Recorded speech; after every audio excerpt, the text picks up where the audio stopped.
बिस्मिल्लाहिर्रहमानिर्रहीम। अस्सलाम वालेकुम नाज़रीन, आप यूट्यूब चैनल देख रहे हैं। मैं इमरान खान हूँ। इस वक्त मैं ट्रैवल कर रहा हूँ और रास्ते में जितनी अपडेट्स हैं वो सारी मैं आपके साथ शेयर करता हूँ। जो ख़ित्ते से और पाकिस्तान से ख़बरें मेरे पास पहुँची हैं और इसके अलावा जो इंटरनेशनल मीडिया में चीज़ें आई हैं।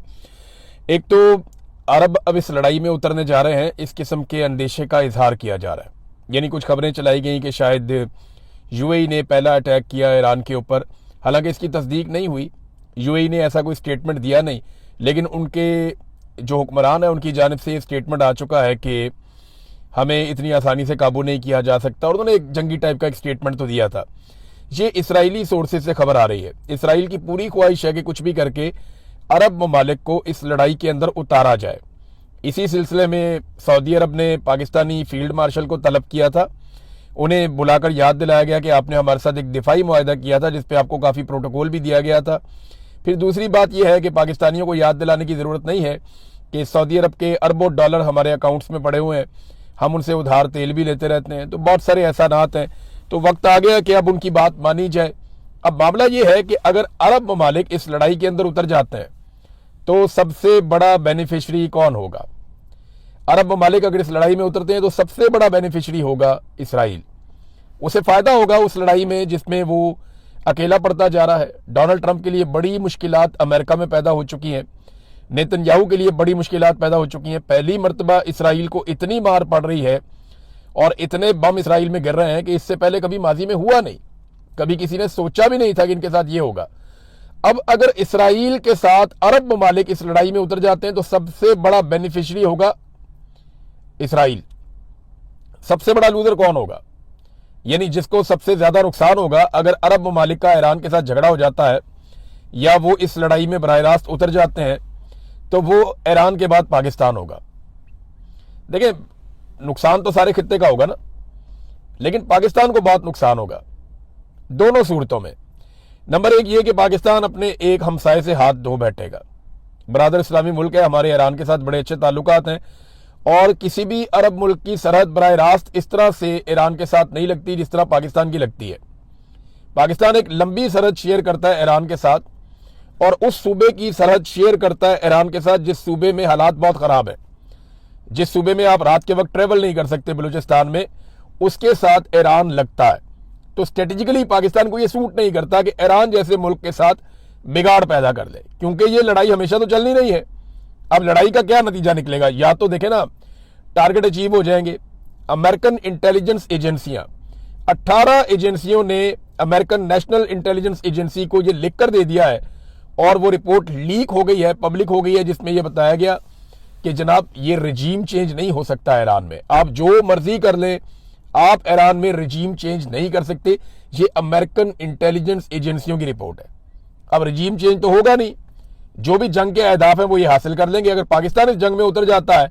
लेकिन ना, अगर अरब उतरे तो पाकिस्तानियों को उतरना पड़ेगा। सऊदी अरब घसीट के पाकिस्तान को ले जाएगा, यूएई भी। हमने इन सारों के पैसे देने, वरना ये कहेंगे जनाब फौरी तौर पे हमारे पैसे वापस करो। तो अरबों की और ईरान की अगर लड़ाई हो जाती है तो इसराइल सबसे बड़ा बेनिफिशरी और पाकिस्तान सबसे बड़ा इसका नुकसान उठाने वाला मुल्क बनेगा, क्योंकि एक तो हमारा हमसाया बहुत ज़ाया हो जाएगा हमेशा के लिए, दूसरा हम इस लड़ाई के मुतहम्मिल हो नहीं सकते। तो पाकिस्तान को पूरी कोशिश करनी चाहिए, तुर्की को पूरी कोशिश करनी चाहिए और जोर लगाना चाहिए कि किसी तरह भी अरब ममालिक इस लड़ाई से बाहर रहें। ईरान ने भी हद्दुल इम्कान कोशिश की है कि ये लड़ाई ना हो।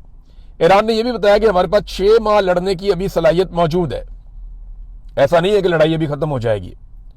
यानी जो हिकमत अमली है ईरान की वो ये रही कि उन्होंने पहले सस्ते हथियार भेजे, यानी सस्ते मिसाइल भेजे, पुराने सेकंड जनरेशन तक के उन्होंने मिसाइल भेजे, और जदीद मिसाइल उन्होंने भेजे नहीं, हाइपरसोनिक मिसाइल्स या जिन्हें जो एक्यूरेट बैलिस्टिक मिसाइल्स हैं उनको ईरान ने नहीं भेजा। ईरान ने अपने पुराने मिसाइल भेजे और पुराने ड्रोन भेजे। खुदकुश ड्रोन है वो, शायद ड्रोन जैसे कहते हैं, वो खुदकुश है। यानी नॉर्मली हमने ड्रोन देखे थे ना, ड्रोन आता है, ऊपर से गुजरता है, मिसाइल फेंकता है, तबाही होती है, ड्रोन चला जाता है। ऐसा नहीं है, ये ड्रोन आता है, खुद ही आकर टक्कर मारता है जिस चीज़ में लगना होता है। तो 100% एक्यूरेसी के साथ ये आते हैं, आगे टक्कर मारते हैं और तबाही फैला देते हैं। तो ये ड्रोन का तोड़ तो कोई नहीं है अमेरिका के पास, इसराइल के पास। जो तोड़ है, अभी बीबीसी में एक और रिपोर्ट छपी हुई है, वो पैट्रियट मिसाइल है। अब जो पैट्रियट का एयर डिफेंस सिस्टम है उसकी बैटरियां वहां लगी हुई है पूरे रीजन के अंदर, और पैट्रियट का एक एक मिसाइल जो है वो 4 मिलियन यानी 40 लाख अमेरिकी डॉलर का है। तो 15-20 हजार का ड्रोन गिराने के लिए ये 40 लाख अमेरिकी डॉलर जाया कर देते हैं। और 800 के करीब इंटरसेप्टर्स मार चुके हैं ये अभी तक, 800 के करीब। ये रिपोर्टें छप चुकी हैं आलमी मीडिया में। तो 800 इंटरसेप्टर्स का आपको मतलब पता है?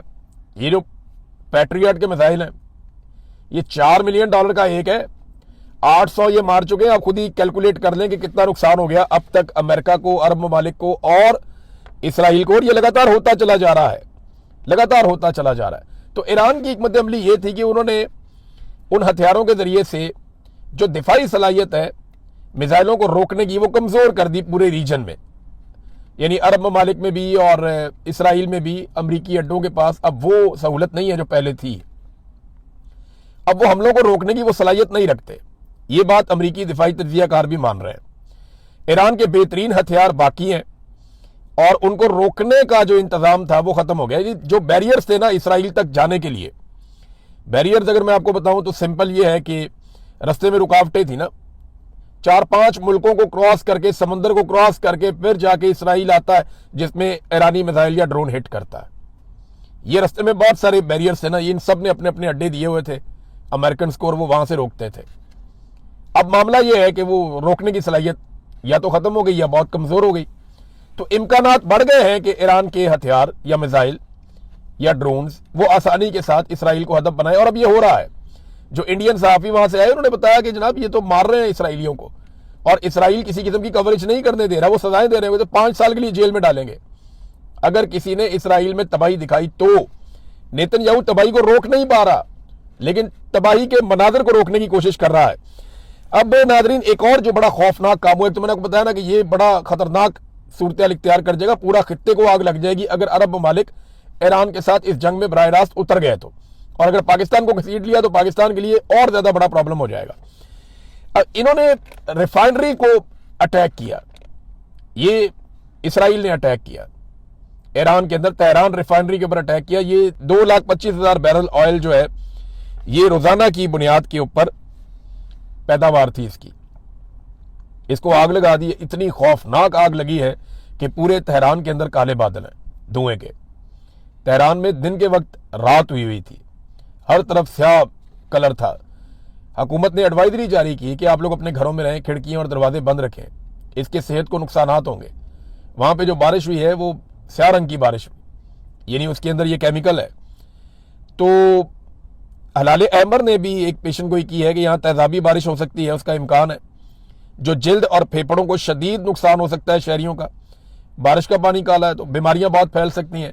तो एडवाइजरी जारी की गई है जो इसराइल ने किया ईरान में, और ये आग के ऊपर अभी तक प्रॉपर काबू नहीं पाया जा सका, वो नुकसानात अभी भी हो रहे हैं। दूसरी जानिब जब ये इसराइल ने किया ईरान में तो ईरान ने उसकी रिटेलिएशन में हीफा में, जो इसराइली शहर है, वहां पे जो इसराइल की एक रिफाइनरी है उसको निशाना बना दिया। अब ये रिफाइनरी भी 2 लाख बैरल रोजाना इनकी पैदावार है, वहां पे उन्होंने निशाना बनाया, वहां से भी धुएं के बादल और आग उठ रही है। लेकिन देखिए इसराइल बड़ा जदीद मुल्क है, उसने बड़ा जबरदस्त निजाम बनाया हुआ है। आप उसकी किसी भी चीज को तबाही करते हैं तो वो डैमेज कंट्रोल बहुत तेजी से करते हैं। अब ईरान में इतने खौफनाक हमले हो रहे हैं, डैमेज कंट्रोल तो दूर की बात है, उनकी स्ट्रेटजी सिर्फ अटैक की है कि बस हमला करते जाओ, हमला करते जाओ और किसी भी तरह करके दुश्मन को अंगेज रखो हमलों के जरिए से, तो वो हमलों के जरिए से कंट्रोल करते हैं। अच्छा एक चीज मैं आपको इसमें और बताता हूं, ये अरब ममालिक ने ना कोई डाटा शेयरिंग की है अमेरिका के साथ, इनकी अपनी इंटेलिजेंस रिपोर्टें भी हैं अरब ममालिक की। तो अमेरिकन को वो वक्तन फवक्तन, क्योंकि उनके अलाई है, उनके इत्तेहादी हैं, तो उनके साथ शेयर करते हैं चीजें। तो चंद चीजें ऐसी हैं जो अब अरब ममालिक के अंदर खदशात बढ़ गए हैं। नंबर 1 ये है कि अमरीकी अहदेदारों ने जो बार बार ये कहा ना कि ये एक मजहबी जंग है या इस्लाम के खिलाफ जंग है, उसमें ना आवाम के अंदर रद्देमल बड़ा ऑब्वियस है, वो पैदा होगा। नंबर 2 अगर ये जंग बड़ी लंबी चल जाती है ना तो इससे मईशत को वो डबो देगी, बड़ा नुकसान मईशत का भी हो जाएगा। अवाम में राय बन रही है कि अमरीकी बेसिस, ये अरब अवाम के अंदर ये राय बन रही है, अरब अवाम ये सोचना शुरू हो गए हैं कि जो अमेरिका की बेसिस हैं उनका हमें फायदा नहीं है, उनका हमें नुकसान है, वो हमें तहफ़्फ़ुज़ नहीं दे रही बल्कि हमारे लिए वो खतरा बन रही हैं। और एक और चीज़ जो होने जा रही है, ये अभी बहरीन से ये अटैक हुआ था, गालिबन इसराइल ने ये अटैक किया है, ईरान में पीने के साफ पानी के ऊपर अटैक किया गया कि लोगों को पीने का साफ पानी ना मिले, और जहां से पानी की तरसील का पूरा निज़ाम है उसके ऊपर अटैक किया गया ताकि लोग सफ़र करें। दूसरी जानिब बहरीन में भी रद्द-ए-अमल यही आया, और ईरान ने भी एक इंफ्रास्ट्रक्चर है पानी को साफ करने का प्लांट, उसको निशाना बना दिया। अभी ये इतलात कंफर्म नहीं हुई, नेक्स्ट वीलॉग जब मैं कर रहा हूँ तब तक कंफर्म हो जाएंगी। लेकिन देखें, अगर ईरान पीने के साफ पानी का जो निज़ाम है उसी को छेड़ देता है गल्फ कंट्रीज में, तो किसी तेल के कुएं को छेड़ने की जरूरत नहीं है।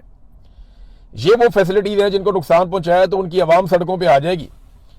और अरब स्प्रिंग का तो हमने नाम सुना था ना, जो स्पॉन्सर्ड किस्म का था, ये असली वाला आ जाएगा तो बड़ी मुसीबत बन जाएगी। तो पीने के साफ पानी का इन्हिसार जो है इन ममालिक का प्लांट्स के ऊपर है। यहाँ पे उस तरह की फैसिलिटी नहीं है ना जैसे पाकिस्तान में है, इंडिया में है, बाकी मुल्कों में है। ये अरब ममालिक में पीने का साफ पानी अवेलेबल नहीं है, और इनकी पानी की खपत भी बहुत ज्यादा है, बहुत ज्यादा पानी इस्तेमाल करते हैं ये लोग, लग्जरी लाइफ गुजारते हैं। अगर ये ईरान ने इन प्लांट्स को निशाना बनाया, जो कि एक चाइनीज तजियाकार कह रहा था कि एक मरहले में जाके ईरान को ये करना पड़ सकता है, तो फिर ये एक बड़ी मुसीबत खड़ी हो जाएगी। चीनी दिफाई माहिरीन जो है वो बहुत हैरान भी हैं और वो तजिए भी दे रहे हैं लगातार कि देखे ना, चाइनीज दिफाई माहिर है तो सबसे पहले तो वो चीन के हथियारों को जानता है ना, वो ये जानता है कि चाइना के पास कौन से हथियार हैं, चाइना ने कब कब बनाए हैं, चाइना दिफा कैसे करेगा, अटैक कैसे करेगा, जहाज कौन से हैं, एयर डिफेंस कौन सा है, सस्ता कौन सा है, महंगा कौन सा है, ड्रोन कौन से हैं, हिकमत अमली जंगी क्या हो सकती है। चाइना के पास दुनिया की सबसे बड़ी फौज है तादाद के नुक्ता नजर से, अब हथियार भी बहुत है उनके पास। वो एक्सपोर्ट्स में और बाकी चीजों में अमेरिका से आगे निकलते जा रहे हैं, पूरी दुनिया में उनके कारोबार का फैलाव भी ज्यादा है। अब जो चाइना के दिफाई तजियाकार हैं वो अमेरिका की बेइज्जती कर रहे हैं। वो ये कह रहे हैं कि अमेरिका की जो फौज है वो पिछली सदी की फौज है, यानी वो पुराने तरीकों से लड़ रही है, उनके हथियार जो है वो आउटडेट हो चुके हैं, उनकी टेक्नोलॉजी फरसूदा है, पुरानी है। और अमेरिका और इसराइल बहुत बुरी तरह एक्सपोज भी हो गए हैं, इनकी जंगी हिकमत अमली भी वो नहीं है जो जदीद दौर के तकाज़ों के मुताबिक हो। तो अमेरिका ने अपनी मिथ खो दी है, यानी जो लगता था ना चौधरी है जो कहेगा वो हो जाएगा, वो चौधराहट अमेरिका की बड़े खतरे में पड़ गई। और ये चाइनीज तजियाकार नहीं, दुनिया भर में लोग कह रहे हैं। रशिया बहुत खुश है कि अमेरिका को हम ओवर एस्टिमेट कर रहे थे, ये तो वैसा निकला ही नहीं जैसा सोचा जा रहा था। अब देखें, खबरें इस तरह की फैलाई जा रही हैं और इनसे तासुर दिया जा रहा है कि बहुत ही ताकतवर है। यानी पाकिस्तान के अंदर आपको याद है अमेरिकन कमांडोज आए थे, वो उसामा बिन लादेन को उठा के ले गए थे। इसमें अमेरिकन कमांडोज का कमाल नहीं था, ये पाकिस्तानी फौज का कमाल था जिन्होंने रोका नहीं उन्हें। अगर हम वो 2 हेलीकॉप्टर ही आ रहे थे ना, आप उन्हें रोक लेते, आप उन्हें वहां घेर लेते, आप एयरफोर्स के तैयारे उड़ाते, आप उन्हें वापस ना जाने देते। लेकिन अमेरिकन कमांडोज आए, पाकिस्तानी गवर्नमेंट ने उस वक्त तालियां बजा के मुबारकबाद दी और वो उसामा बिन लादेन को उठा के ले गए मार के। इसी तरह वो गए वेनेजुएला में, वहां जाके उन्होंने मादुरो को उठाया, वहां पे भी अंदर गद्दार थे, मादुरो को उठा के वो ले गए वेनेजुएला के सदर को। तो अमेरिका का कॉन्फिडेंस बड़ा बढ़ा हुआ था क्योंकि वो एक फिक्स मैच खेल रहा था, नूरा कुश्ती कर रहा था, जैसे WWF में होती है ना, झूठी मूठी मारते हैं एक दूसरे को। तो अमेरिका की मौजें लगी हुई थी, दुनिया में उसकी चौधराहट कायम थी। अब यहां पे ईरान में वो कहते हैं इसी तरह का एडवेंचर करना है, हमने वहां से यूरेनियम उठानी है जो 60% तक उन्होंने प्योरीफाई की हुई है, अफसूदा यूरेनियम जिससे एटम बम बना सकता है ईरान। उसकी मिकदार है 450 kg लगभग। वो अमेरिकन मरीन्स जाएंगे जी और वो जाके वहां से स्पेशल फोर्सेस वो उठा लेंगी। अब इस किस्म के मामलात पे गौर किया जा रहा है, ये पॉसिबल है क्या? मुझे बड़ा शक है सलाहियतों के ऊपर कि ईरान के अंदर जाके इस किस्म की हरकत करके वापस निकल जाए अमेरिकन फौजी। ये जरा थोड़ा मुश्किल लगता है, मुश्किल लगता है। नाज़रीन, एक और खबर है कि डोनाल्ड ट्रंप, जो बच्चियों का कत्लेआम हुआ है ईरान में मेनाब में, स्कूल के अंदर 168 बच्चियां शहीद हो गई, 60 के करीब बच्चियां अस्पतालों में हैं, कई की हालत तशवीशनाक है, कई पूरी जिंदगी के लिए माजूर हो जाएंगी। ये वाकया ऐसा है जिसने पूरी दुनिया को हिला कर रख दिया। डोनाल्ड ट्रंप इस वाकये से भाग गया। डोनाल्ड ट्रंप से जब सहाफी ने सवाल पूछा तो उसने कहा जी हमने तो ये किए नहीं, ये तो ईरान ने किया जो मैंने देखा है, उसके हथियार ठीक नहीं है, वो गलत जगह जाकर निशाना लगा लेते हैं। भाई ईरान इतने एक्यूरेट निशाने लगा रहा है कि आपकी सारी बेसिस पे उसने टका टका के मारे हैं, और ये बच्चियों के स्कूल पे ईरान ने अटैक कर दिया, ये अमेरिका कह रहा है। तो इसके बारे में मैं आपको एक सबूत देता हूं कि 28 फरवरी को सुबह के वक्त 9:45 पे जब अटैक हुआ था अमेरिका का और इसराइल का ईरान के ऊपर, इसको नाम दिया गया था ऑपरेशन रॉरिंग लाइन, दौड़ता हुआ शेर, ये इन्होंने इसको नाम दिया था। इसमें शहादतें हो गई थी बच्चियों की भी, खamenei के ऊपर भी अटैक किया गया था। अब ये जो अटैक किया गया था उसके बाद ईरान ने जवाब दिया था, यानी बच्चियों की शहादतें पहले हो चुकी थी, खबर आ चुकी थी। शुरू में जो खबर आई थी ना उसमें यह था कि 5 या 6 बच्चियां शहीद हो गई हैं। फिर खबर आई थी कि नहीं वो 20 के करीब है। फिर वो बढ़ते बढ़ते पता चला कि ये तो 100 से ज्यादा है। और फिर पूरी दुनिया का दिल दहल गया जब पता चला कि 168 बच्चियां जो हैं वो शहीद हो गई हैं, 168 उनको इकट्ठा दफनाया गया। अब ट्रंप को ये पता है कि ये बहुत बड़ा जंगी जुर्म है, वो उससे भागने के लिए उसको ईरान पे डाल रहा है, लेकिन सारे शवाहिद मौजूद हैं और ये मामला ट्रंप को लेके बैठ जाएगा अगर आलमी अदालत में कल को ये केस या मामला चलता है तो। ट्रंप अब बच्चियों की शहादत के मामले से भाग रहा है। वहीं पे अमेरिकी वज़ीर दिफा खड़ा था, उससे पूछा, उसने कहा जी हम तहकीकात कर रहे हैं। ट्रंप कहता नहीं नहीं, ये ईरान ने मारा, हमने नहीं मारा। ईरान ने अभी तक सिविलियंस को, खवातीन को, बच्चों को निशाना नहीं बनाया। जहां पे भी ईरान ने अटैक किया, मिलिट्री इंस्टॉलेशंस पे अटैक किया। हाँ, क्योंकि अभी इसराइल के अंदर से कोई मनाजिर नहीं आ रहे, कोई तस्वीर नहीं आ रही, कोई तफसीलात नहीं आ रही और नेतन्याहू सारे मामले को छुपा रहा है, तो तब पता चलेगा कि इसराइल के अंदर सिविलियंस का कितना नुकसान हुआ है। CNN ने एक रिपोर्ट जारी की है। वो रिपोर्ट ये दिखाती है कि किस तरीके से इराक जंग में 2004 में, आपको याद होगा इराक जंग हुई थी, जब अमेरिका सारी दुनिया को लेकर इराक के ऊपर चढ़ गया था कि सद्दाम हुसैन को पकड़ो, इसका रिजीम चेंज करो और इराक को काबू करो। और उसकी वजह ये थी, वो कहते थे यहाँ पे वेपन्स ऑफ मैस डिस्ट्रक्शन, वो यहाँ पे कोई कीमियाई हथियार है, वो बहुत बड़ी तबाही फैला देंगे, तो पकड़ो। कोई कीमियाई हथियार तो मिला नहीं, पूरे इराक को तबाह कर दिया। आज भी इराक के अंदर आग लगी हुई है। अमेरिकन इराक में से भाग रहे हैं अपनी कंपनियां छोड़ छोड़ के, और वहां की मलेशिया फिर एक्टिव हो गई हैं, वो अमरीकी असासों को वहां पे जला रहे हैं, उनको नुकसान पहुंचा रहे हैं। अब CNN ने रिपोर्ट दिखाई कि 2004 में उस वक्त की जो अमरीकी हुकूमत थी उसके जो बयानात थे, एग्जैक्टली वैसे ही बयानात आज की जो अमरीकी हुकूमत है वो दे रही है। अंदाजा करें 22 साल गुजर गए, ना अमेरिका के बयानात बदले, ना तरीकाकार बदला, ना पॉलिसी बदली और ना ही इनके बयानात और हथियार बदले। यानी जिस तरह इन्होंने उस दौर में किया था बिल्कुल वैसे ही इस दौर में भी कर रहे हैं, कोई फर्क नहीं है। और CNN एक्सपोज कर रहा है, लगातार एक्सपोज कर रहा है। ईरानी सदर ने खुफिया मुकाम से एक पैगाम दिया, वहां पे उनके साथ एक गालिबन इंजीनियर या साइंटिस्ट भी खड़े थे और पीछे कुछ हथियार नजर भी आ रहे थे। तो ईरानी सदर को अब महफूज किया गया है क्योंकि वो निशाना बना रहे हैं इसराइली और अमेरिकन। तो उन्होंने कहा अमरीकी सदर ने गलत किया, मेरे बयान का गलत मतलब लिया। 168 मासूम बच्चों का कत्ल किया गया, गजा में 60,000 कत्ल कर दिए और ये बेशर्मी अमेरिका और इसराइल ने की है। फिर कहते हैं हम ईरानियों को कत्ल नहीं करना चाहते, हमलावरों का हम डट कर मुकाबला करेंगे, ताकत के साथ उनको जवाब देंगे। हमने जो माफी मांगी है वो सिर्फ खित्ते के अवाम से है जो इन तनाज़ात से परेशान हो रहे हैं, यानी हमारे ब्रादर इस्लामी मुल्क जो हैं उनके जो अवाम परेशान हो रहे हैं उनसे हमने माजरत की थी। और साथ उन्होंने कहा खित्ते के ममालिक हमारे दोस्त हैं, हमारे भाई हैं, मगर जहां से हमला होगा वहां हम जवाब जरूर देंगे।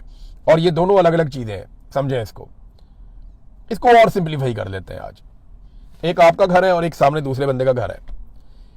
आपका एक दुश्मन आता है, दूसरे बंदे के घर की छत पे चढ़ता है और आपके घर पे ईंटें मारना शुरू कर देता है। आप निकलते हैं, उसका दरवाजा खटखटाते हैं, आप कहते हैं यार इसको मना करो, ये ऊपर से ईंटें मार रहा है हमारे घर में। तो वो कहता है जी मैं इसको मना नहीं कर सकता और मैं इसको इजाजत नहीं दूंगा, लेकिन वो फिर ईंटें मारता है आपको। आप फिर जाते हैं, जाए कहते हैं जनाब ये क्या है यार, आपके छत से चढ़ के मुझे मार रहा है ईंटें। आप वापस ईंट मारते हैं तो वो आपके गले पड़ जाए, वो आपको ये कहे जनाब आप मेरे घर पे ईंट क्यों मार रहे हैं। भाई लगातार आपके घर में वहां से ईंटें मारी जा रही हैं। तो ये मैं सिंपल करके आपको बता रहा हूं, बिल्कुल सिंपल करके आपको बता रहा हूं। ये हो रहा है इस वक्त ईरान और सऊदी अरब के बीच में। बहरहाल उन्होंने कहा जी कि ये दोनों अलग अलग चीजें हैं, ये हमारे भाई हैं, लेकिन जहां से अटैक होगा वहां पे हम जवाब देने के पाबंद हैं, वो हम जवाब देंगे। हमें मिलकर इसराइल और अमेरिका को यह मौका नहीं देना चाहिए कि वो हमें आपस में लड़वा सकें।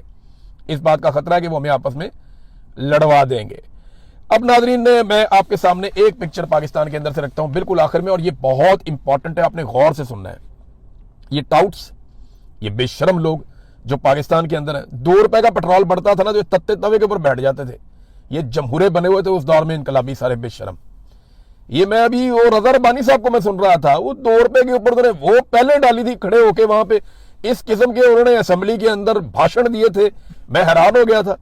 वो पीपल्स पार्टी बेशरम, मुंह ही नहीं खुलता किसी का। बिलावल किधर गायब है? वो 55 रुपए लीटर पेट्रोल बढ़ गया, बाहर निकल भाई, वेलकम टू पुराना पाकिस्तान, बेड़ा गर्क कर दिया पाकिस्तान का तुम लोगों ने मिलकर जर्नैलों के साथ। ये अब मैं आपके सामने वो डाटा रख रहा हूं कि इनको लित्तर मारने चाहिए कौम को निकल के। ये कहते हैं जी हमने पेट्रोल की कीमत बढ़ाई क्योंकि दुनिया में बढ़ गई। अब बताता हूं दुनिया में कितनी बढ़ी और हमारी कितनी बढ़ी है। ये मैं आपको डाटा के साथ बता रहा हूं, ये चार्ट भी आप देख लें, ये स्पेशली आपके लिए बना हुआ है।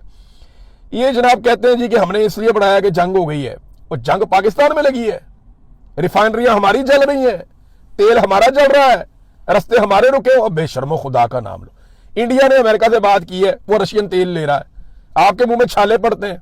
आपने तो जाके सिर्फ अमन का नोबेल इनाम देना और आपने कुछ नहीं करना।